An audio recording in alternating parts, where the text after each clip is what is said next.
அன்பானவர்களே, அன்பு வணக்கங்கள். நாள்தோறும் தொடர்ந்து வெளிவருகின்ற வீடியோக்களை பார்த்து வருகின்ற உங்களுக்கு என்னுடைய மனமார்ந்த நன்றிகள்.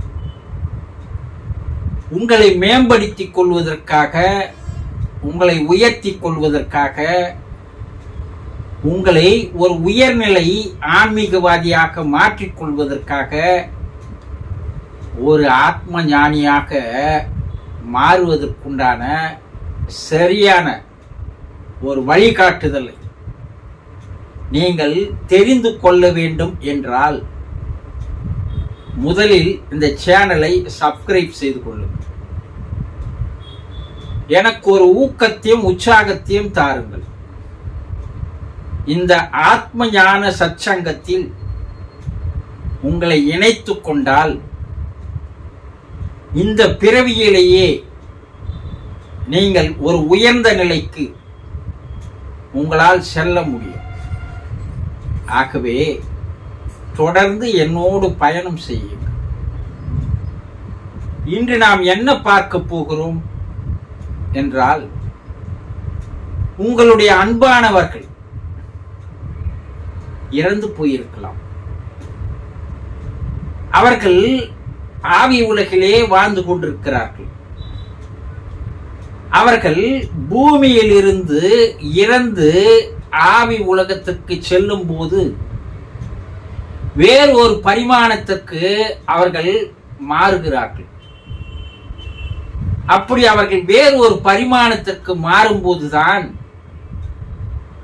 இறை நிலையை, இறைவனுடைய விதிகளை அவர்கள் சரியாக தெரிந்து கொள்கிறார்கள்.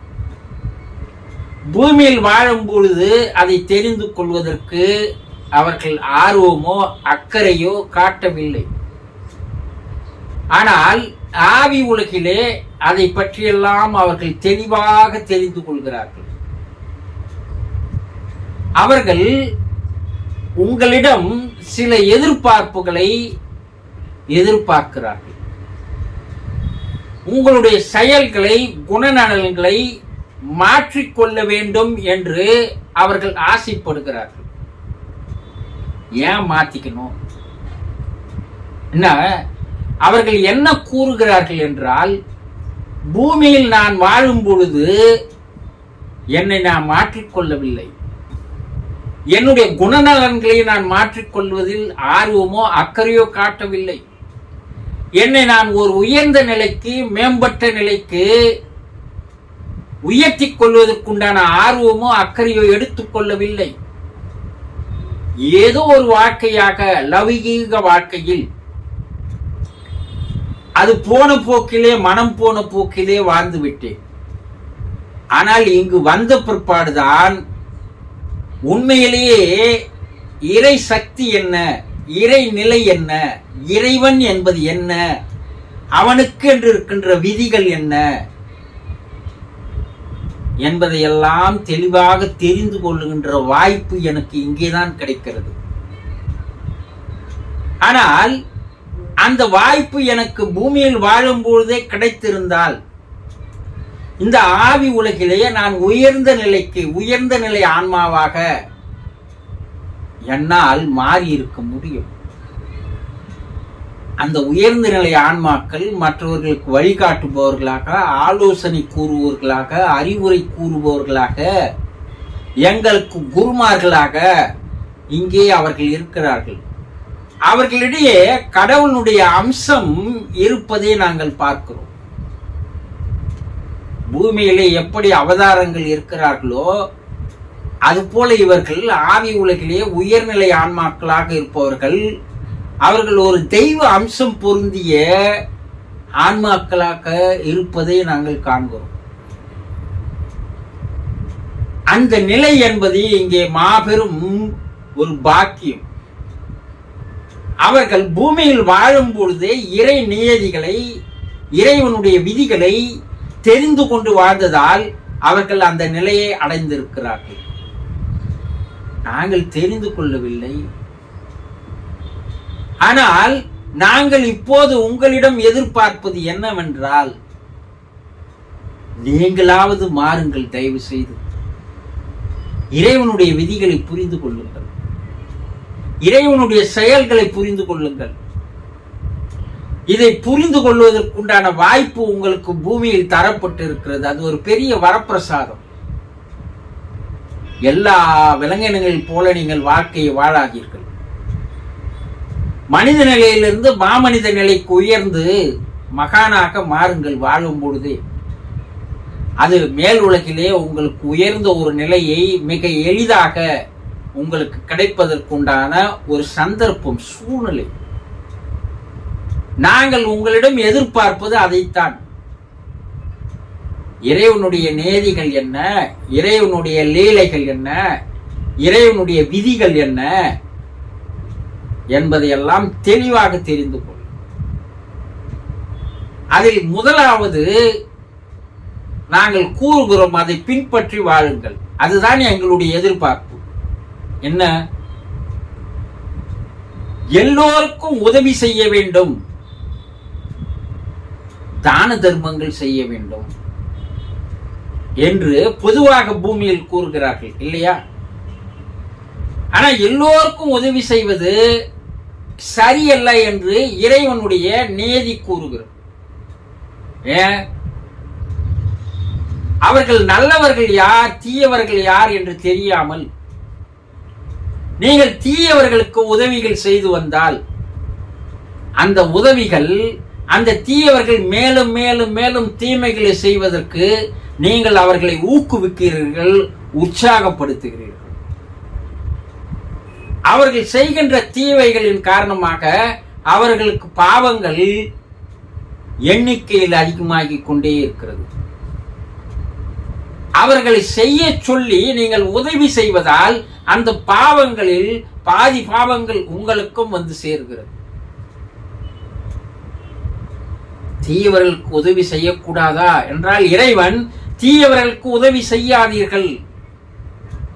நீங்கள் உதவி செய்யும் போதுதானே அவன் மேலும் மேலும் தீமைகளை செய்கிறான்.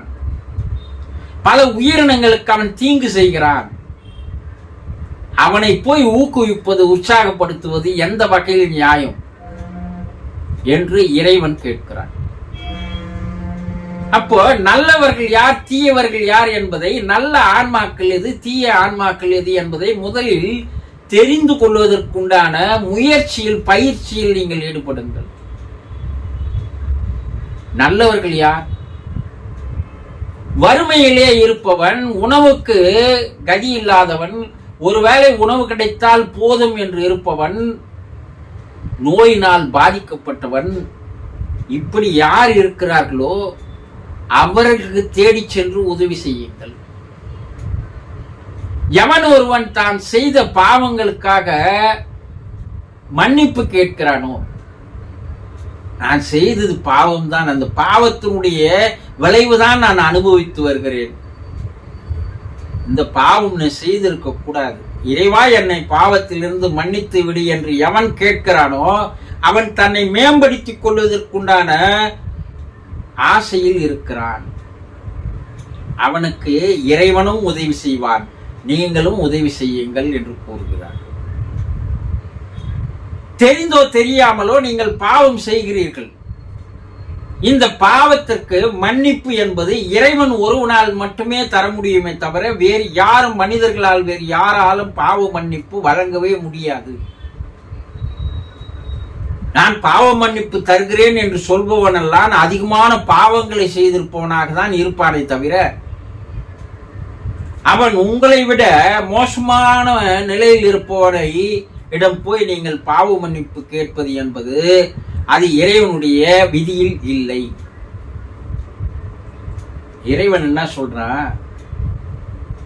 உங்களுடைய பாவங்களை, கர்மாக்களை கரைப்பதற்கு, மன்னிப்பதற்கு நான் ஒருவன்தான் தவிர உலகத்தில் வேறு யாரும் இல்லை.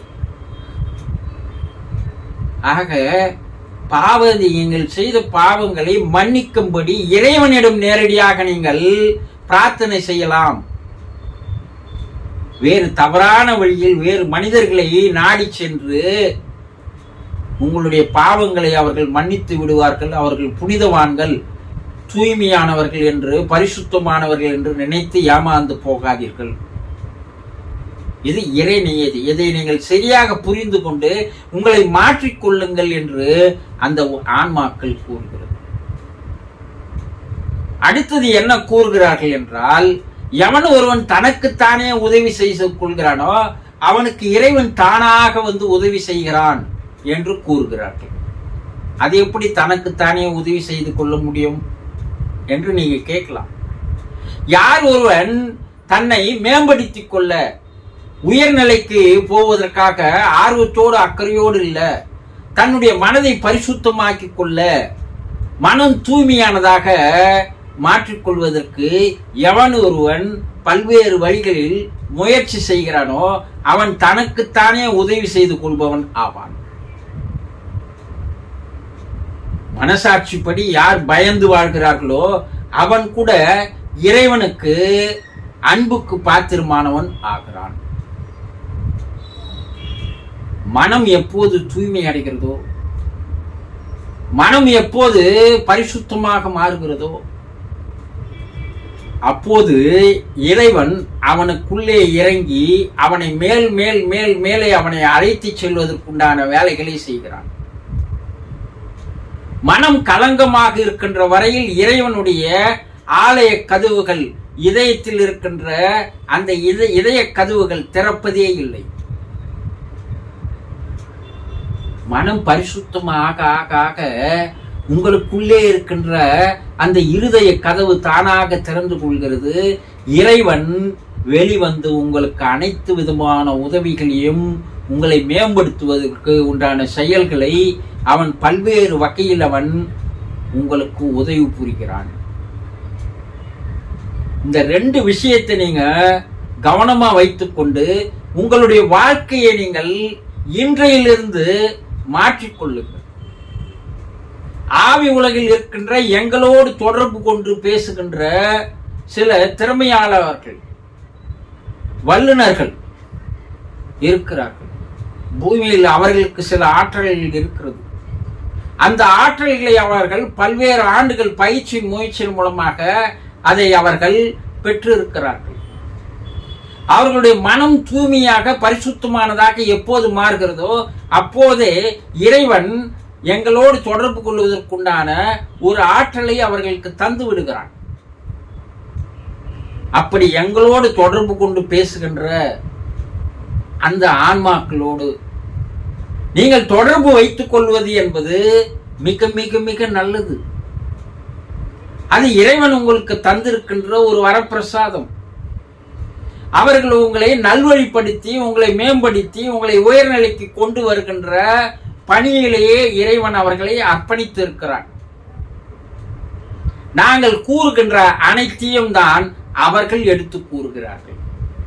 உங்களோடு நேரடியாக எங்களால் தொடர்பு கொள்ள முடியவில்லை. நாங்கள் தொடர்பு கொண்டாலும் உங்களால் தொடர்புக்கு வர முடியவில்லை. ஆனால் அவர்களோடு எங்களால் தொடர்பு கொள்ள முடிகிறது.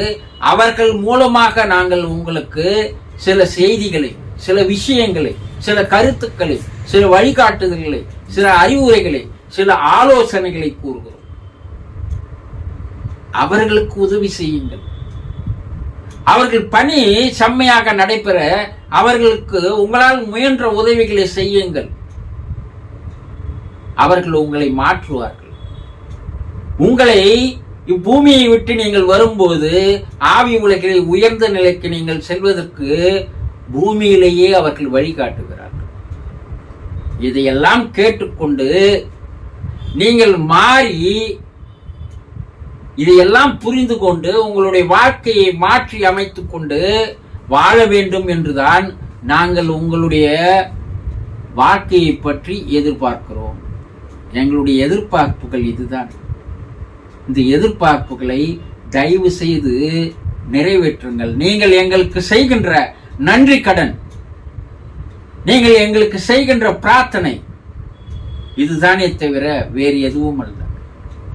ஆகவே தயவு செய்து உங்களை மேம்படுத்திக் கொள்வதற்குண்டான வழிகளை செய்யுங்கள் என்று அவர்கள் உங்களிடமிருந்து இந்த குணங்களை, செயல்களை எதிர்பார்க்கிறார்கள். அவர்களுடைய எதிர்பார்ப்பை நிறைவேற்றி வைப்பீர்களா? நிறைவேற்றுங்கள். உங்கள் வாழ்க்கை புனிதமாக மாறும். புரிந்து கொண்டீர்களா? சந்தோஷம்.